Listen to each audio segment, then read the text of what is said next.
ஓம் முருகா சரணம். வாழ்க வளமுடன். வெற்றிவேல் முருகனுக்கு ரோகரா.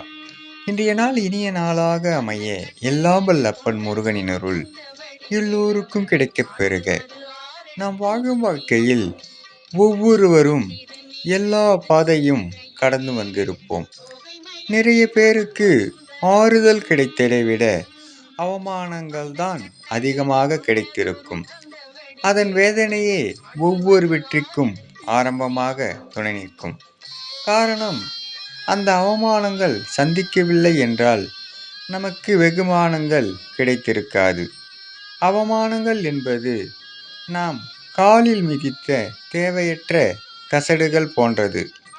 காலை கழுவது போல் நாம் கடந்து சென்று விட்டால் எல்லா நாட்களும் நமக்கு வெற்றி நாட்களாகவே அமையும். ஓம் முருகா சரண. வெற்றிவேல் முருகனுக்கு ரோகரா. முருகனி மக ரவி முருகன்.